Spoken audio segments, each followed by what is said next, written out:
Well, welcome to our session on data management for data science, focusing on dictionaries in Python.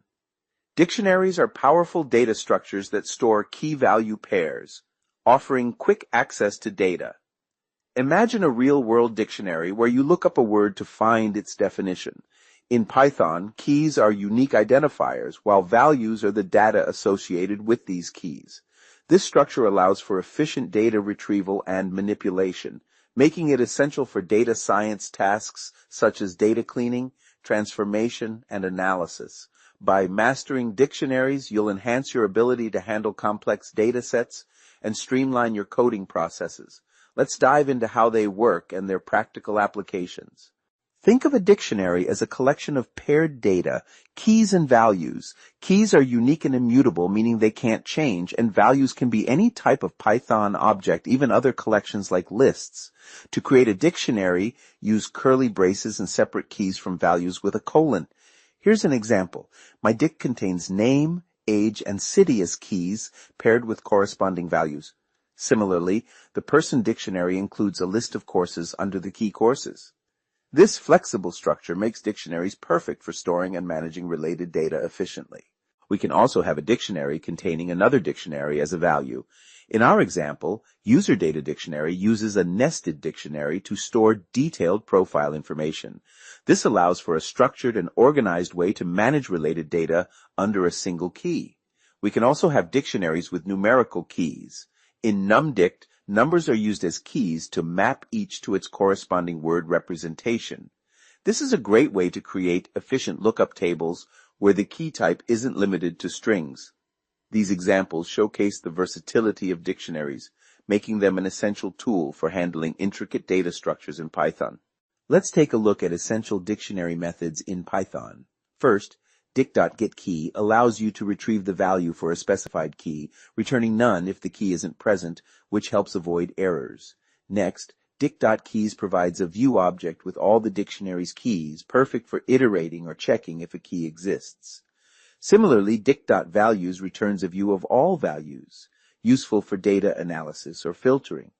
Lastly, dict.items gives you both keys and values, ideal for looping through and working with pairs. These methods are your go-to tools for efficient dictionary management. Now let's solve a real problem. It is simple enough to understand the applications of dictionaries. In this practical application, let us focus on building an inventory management system for a small store. Your task is to create a system that efficiently manages product data stored in a TXT or CSV file where each line represents an item with its name, quantity, and price. The system must allow you to look up products by their name or ID, update quantities after sales or restocking, and calculate the total inventory value. Before proceeding to the hints and solution, try writing this code yourself. Remember, this exercise is about practical problem solving, so pause here and give it a shot. Let's follow a strategic plan of action using the divide and conquer approach in program development. We'll focus on 4 key functions to efficiently manage our inventory. First, we have read inventory, file name. This function reads our inventory file, extracting product names, quantities, and prices, then organizes this information into a handy dictionary called inventory, using product names as keys. Next, getProductByName, or ID, helps us easily locate a specific product within our inventory data. With update quantity, we can swiftly adjust product quantities, keeping our records up to date. Finally, getTotalInventoryValue, inventory, calculates the total value of our inventory, providing the total value. Pause the video if you'd like and try to write these functions. Now let's walk through the steps. We'll start by creating an empty dictionary to store our data. Then we'll open the file containing our inventory information. As we read each line, we'll strip away any unnecessary white spaces to clean up the data. Next, we'll split each line by commas to isolate each piece of information. From there, we extract the details from each line and store them in our dictionary. Finally, the function will return this dictionary object, giving us a structured and accessible inventory data set. This is an easy function to write. We can retrieve product information using either a product's ID or name. The key method here is the get function, which allows us to efficiently extract details from a dictionary. Each product ID or name is unique, ensuring precise and accurate data retrieval. This approach is essential for managing product inventories and accessing specific product details quickly and reliably. The function returns a record by name or ID.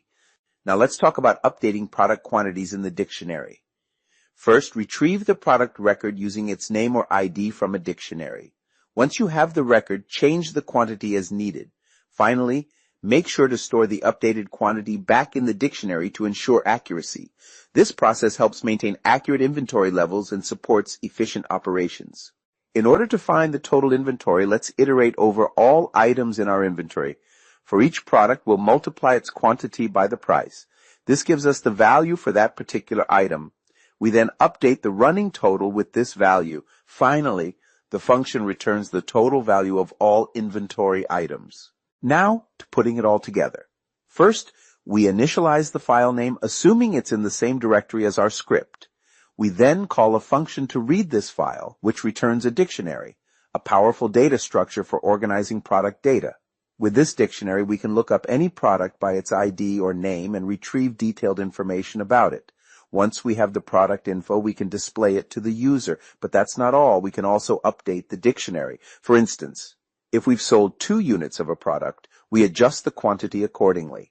Finally, we calculate the total value, which helps us understand the overall value of our inventory. This process is crucial for efficient inventory management. We will look at a demo of all the components running in a Jupyter notebook. You can download the code and sample data from comments section. You can also run this from a Python command line. Please like the video if you enjoyed it and provide comments if any. Welcome. Let's quickly walk through our inventory management program. First, we have a read inventory function that opens a file, reads each line as product name, quantity, price, and creates a dictionary where each product is stored under a unique ID. Next, getProductById simply takes that dictionary and a product ID, then returns the matching product details, or none if there's no match. For updating quantities, like selling or restocking, we use the updateQuantity function. It adjusts the product's quantity by the amount we pass in. If the quantity would go below 0, it returns false, so we know something went wrong.